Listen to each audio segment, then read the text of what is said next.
নমস্কার সবাইকে, tribe TV বাংলায় স্বাগত। আজ টলিউড সফরে আমরা আছি প্রথম কাদমপুলে, সেটা আর আমাদের সাথে আছে কারা কারা দেখুন, যাদেরকে নিয়ে এখন চলছে তোড়পাড়, মানে চারদিকে তোলপাড় অবস্থা। একটু তোমরা প্রথমে বলো কেমন আছো তিনজন। আমার চরিত্রটা মানে আগের থেকে ছিল গল্পে, কিন্তু আমার আশাটা একটু পরে। তো আমার তো সবিকের সাথে আগে পরিচয় ছিল, ওর সাথে আমার পরিচয় ছিল না। আমার তো কাজ করতে পেরে ভালোই লাগছে।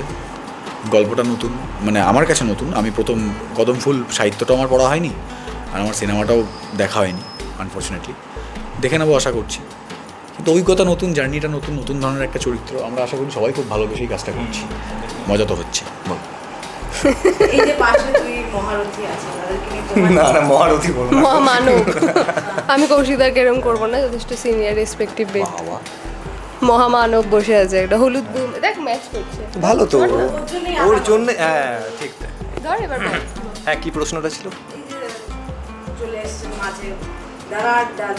ও আগের বারও আমরা যখন একসাথে কাজ করেছিলাম সেমভাবে এন্ট্রি ছিল, একইভাবে। আগে ওর জোর করে বিয়ে হওয়া বউকে আমি নিয়ে পালিয়ে গেছিলাম, এখন উল্টোটা হচ্ছে, আমার ভালোবেসে বিয়ে করা বউকে। হ্যাঁ ভালো। আর এবারে আমি পরে ঢুকেছি খারাপ। আলোচনা তো সেমই প্রায়। আগে প্রথমেও খারাপ ছিল, এখনো খারাপ। আলোচনাতে খারাপই ছিল, কিন্তু প্রিটেন্ড করতে ভালো। কিন্তু এখানে তো তাই।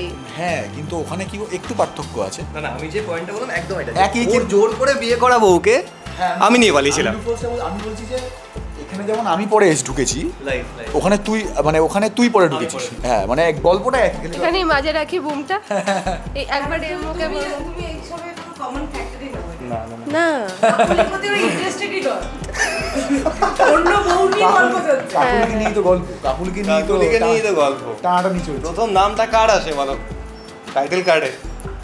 কাকলি। বেশি টাকা কে পায় বলো, জানো তোমরা? এইসব কি করে এইসব কথা, টাকা দিয়ে কি মানুষ কে কোথায় ফ্রিতে করে দেয় ভাই? কত টাকা পাচ্ছে? প্রোডাকশন কাকে গাড়ি দেয় বলো? ওকেও দেয়, ওকেও গাড়ি দেয়, আমাকে তো দেন। প্রোডাকশন কাকে আলাদা রুম করে বলো? ঠিক আছে ঠিক আছে, তুমি ছেড়ে দাও। কাকুলিকে কি টেনে হিসেবে বার করে আনতে পারবো? বরেন তো মানে যথাসাধ্য চেষ্টা করবে। হ্যাঁ, কিন্তু বরেন খুব ভালো মানুষ ফাইনালি, মানে গ্রে শেড, কিন্তু খারাপ নয় উপন্যাসে। তো যেটা আর কি। উপন্যাসটা পড়েছিস? বলতো আমাকে একটু। হ্যাঁ পড়েছি।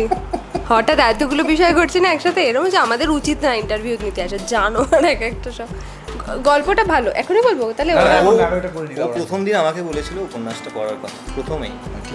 তখন সৌভিক আলাদাই, মানে না না না আমরা কেউ কাজ করি না, খুব বাজেভাবে বললাম। না না, এরকম ব্যাপারটা না। সৌভিককে আমি চিনতাম না। সেম, আমি ওকে চিনতাম না। সরি, মানে সৌভিককে আমি ব্যক্তিগতভাবে চিনতাম না। সৌভিককে সেম, আমি সৌভিক যে অভিনয় করে আমি সেটা জানতাম, কিন্তু ব্যক্তিগতভাবে আমি ওকে চিনতাম না। এটাই আমাদের প্রথম, কোনোদিন হয়নি, এটা আমাদের প্রথম কাজ। আমাদের প্রথম চ্যানেলের অফিসে আমাদের প্রথম দেখা হয়েছে। প্রথমদিন যে ভেবেছিলে এরকম? না না, একদম প্রশ্নই ওঠে না এরকম ভাবার। মানে কি ভেবেছিলি? মানে এরকম তোর সাথে আমার বন্ধুত্ব হয়। হ্যাঁ এক্স্যাক্টলি, আমিও ভাবি। ফার্স্ট আমাদের মধ্যে একটা প্রথম কথাতে আমাদের মধ্যে একটা, আরে না ওরকম না, সৌভিককে জিজ্ঞাসা করছি প্রথম, সৌভিক এলো ঠিক আছে, একটা আলাদাই চুল ফুল বালবার কিছু একটা উত্তেজনা ছিল ওর মধ্যে তখন, সেটা আলাদা কথা। এসে এবার আমি বসে আছি একটা সেই হদ্দ ভিখিরির মতন একটা জামা, যেরকম হয়, মানে আমাকে তো নতুন করে আর কি নিজেকে নিয়ে নিজের নামে দুর্নাম করবো, যাই হোক চলে গেছি। সৌভিক এসেছে চুল ফুল সেট করে কনস্ট্যান্ট, আর আমি ওকে দেখছি অবাক হয়ে। হ্যাঁ অনেক কথা বললো, নিজে হঠাৎ আমাকে নিজেই বলছে হাই, আমি বলছি হ্যাঁ হাই, মানে সেটা তো বলতেই হবে। তা বললো তোমরা দাঁড়িয়ে পড়ো, তোমাদের ছবি তোলা হবে। এবার বলছে যে কাকুলি আর সুকান্ত হয়ে ছবি তোলো। তখন আমি বুঝলাম সৌভিক উপন্যাস পড়েনি। হ্যাঁ ও তো না না, মানে তুমি শুরুর দিন থেকে জানতে কি? হ্যাঁ আমরা তো জানি ওখানে কেন মিটিং করতে গেছি। শুরুর দিন তুমি একটা কাজের ইয়েতে গিয়ে তুমি জানো যে কোন কাজের জন্য, কিসের জন্য, বা কাজে তুমি সিলেক্টেড হবে কি না, তুমি না না, ও তো he was the only one. No no no no, আমি জানতাম না। আমি ওই দিন বাড়ি ফিরে আসার পর জানলি যে তুই একা ছিস। আই এম সিলেক্টেড, আমাদের পরের দিন থেকে শুটিং। তো যাই হোক, ও আচ্ছা, ফার্স্ট ইমপ্রেশন। তারপরে সৌভিককে হাইট জিজ্ঞাসা করা হয়েছে, সৌভিকও সেন্টিমিটারে হাইট বলেছে, আর আমি তো বুঝতেই পারছি না হাইট কত। সেন্টিমিটার তো 175। তোমার কত সেন্টিমিটার? আমার কত সেন্টিমিটার? ইন জেনারেল এখন তুমি যে কোনো লোকের হাইট ইয়ে করো তুমি সেন্টিমিটারই পাবে। তো সেন্টিমিটার পেয়ে না আমি না ম্যাডাম একটু ওল্ড স্কুল সেটা আমি কি করে জানতাম? এই 170 একটু কম কার 187 থেকে একটু বেশি হবে, একটু কম হবে। একটু কম হতো। হ্যাঁ 187 তোমার অনেক হাইট গো। 6.2 মানে 1.5 ফিট হবে। 87 তুমি এমনি কত মানে যেটা আমরা বুঝি যে 6'2" 6 ফুট 1 ইঞ্চি থেকে 1.5 মতো হবে। হ্যাঁ তাহলে অনেক হাইট তোমার, হ্যাঁ লাকি হাইটটা বেশি। দারুণ হাইট। হ্যাঁ আবার কি আছে তো এবার ওইটা তো বুঝ তখন আমি ঠিক এত সেন্টিমিটার মানে হোয়াট। হ্যাঁ এবার সেটা সৌভিক আমার দিকে আমাকে তাকালো মানে লাইক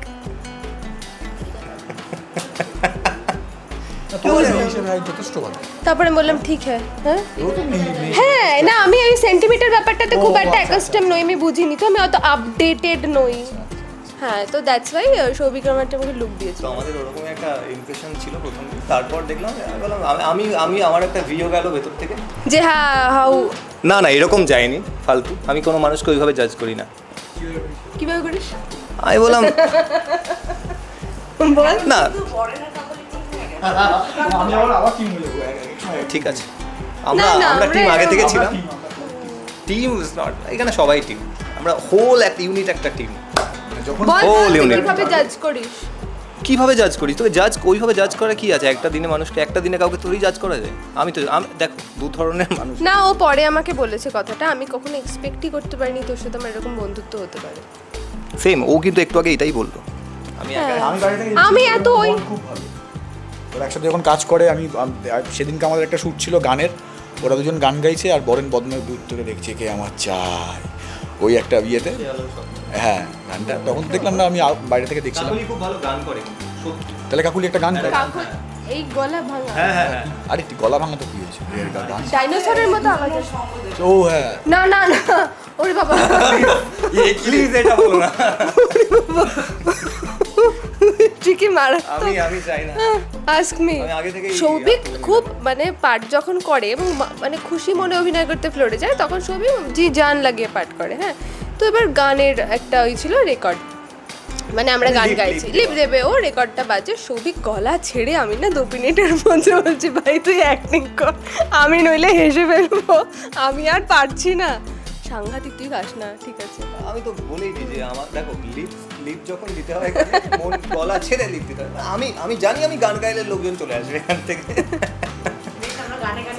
না কেন এরকম করছিস আমার সাথে? হ্যাঁ কৌশিক দা একটু বললাম। আরে কৌশিক একটু বলে দাও বললে হবে? বলছে টাক পড়ে যাচ্ছে, খুব সমস্যা। কৌশিকদাকে কিন্তু দেখলে এরকম ফট করে বোঝা যায় না, এটা আমি বলেছি সৌভিককে তোমার নামে, যতক্ষণ না তোমার সামনাসামনি কেউ দাঁড়াবে ততক্ষণ বোঝা যায় না তোমার হাইটটা এত ভালো। কেন বলতো আমার মুখটা ছোট বলে বলে। এটা আমি বলেছিলাম, এটা ও বলেছে। সুপারম্যানের মতো মুখ থাকলে দেখবি হাইট ছোট হলো মনে হয় লম্বা। না অনেকেই বলবে আমি এতটা এক্সপেক্ট করিনি। আমি কৌশিকদার সাথে এমনি দাঁড়াতে গিয়ে আমি দেখছি আমাকে এইভাবে কথা বলতে হচ্ছে, কৌশিকদা অনেকটা লম্বা, যতক্ষণ না পাশাপাশি দাঁড়ায় ততক্ষণ। জীবনে যে কৌশিক আসে অ্যাকচুয়ালি। এটা কি কথা মা? না ঠিক কৌশিক দা মানে ওর খড়কুটোতে তুই কার সামনে বসে কি বলছিস? অরুণাবতা স্টোরি করে দেবে এটাকে, মানে বলবে তোর কোয়েক্টারে কথা জীবনে বললাম। কৌশিক হ্যাঁ গো, আমি যে কৌশিকদার সাথে কাজ করেছি সেও অরুণাবতাকে প্রচুর আরে ওরকম কিউ এর কিছু না, অরুণাবতাকে ধরবে বলেই বসে আছে। না না হ্যাঁ হ্যাঁ কৌশিকদাও খুব লম্বা।